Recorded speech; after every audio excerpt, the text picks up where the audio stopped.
засгийн газраас тийм ээ мал аж ахуйн үйлдвэрлэл тэр дундаа малчтайхаа одоо тийм ээ амьдрал ахуйг одоо дэмжих зорилгоор 2016-ны 2 сарын 22-ны өдөр одоо засгийн газрын 113 дугаар тогтоолоор сайн малчин хөтөлбөр баталсан байгаа. За энэ сайн малчин хөтөлбөр баталсны гол зорилго бол малчтад мал аж ахуйн үйлдвэрлэлийн одоо малчин өрхийн мал аж ахуйн үйлдвэрлэлийг дэмжих тийм ээ тэрэнд нь дутагдах эргэлтийн өрөнгийг банк одоо дамжуулж олгох тийм ээ ийм ажлыг зохион болгох зорилгоор энэ одоо засгийн газрын тогтоол буюу сайн малчин хөтөлбөр батлагдсан байгаа. За энэний үр дүнд одоо юу нэ тухайн одоо тэр банкнаас зээл авах одоо боломж нөхцөл нь бол ерөөсөө их одоо тийм одоо боломжтой нөхцөл байгаа юм л да. Нэгдүгээр төрөн бол одоо банкнд одоо малчин данстай байх хэрэгтэй. Хоёрдугаарт одоо ямар нэгэн байдлаар одоо тийм ээ нийгэм болон одоо даатгал цэмтгэлээ төлсөн байх хэрэгтэй.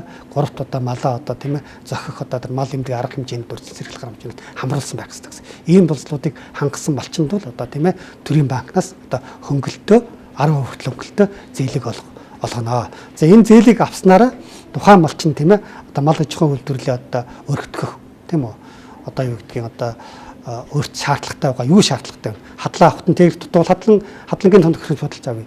За өвлжээ аварч байгаа одоо моцмод өвлжээ аварж байгаа сайжруулъя. Эсвэл одоо юу гэдгийг шилэмл үйлдвэрийн одоо тийм ээ сайн малаар одоо малаа сүргээ одоо нөхөн үрж сэргээгч гэдэг юм. Ийм арга хэмжээний авах одоо боломж нөхцөлийг одоо нээж өгсөн одоо тийм сайн одоо хөтлөр болсон гэж үзэж байгаа.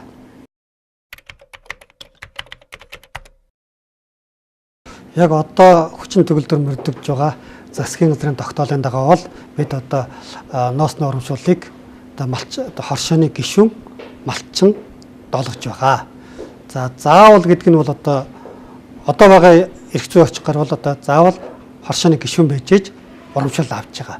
За гэхдээ энэ асуудал дээр юу гэдгийг тийм ээ манай малчид олон төмнөөс одоо юу гэдгийг улсын их хурл засгийн газар манай хүнс үдэ ээж хомзах одоо асуудлуудыг их тавьж байгаа. За энэ бүгдийг одоо манай одоо ямнаас одоо харгалзаж үзээд одоо хоршооны гишүүн бус малчидад одоо урамшуул олох асуудлыг боловсруулж засгийн газарт оруулах гэж бэлтгэж байгаа.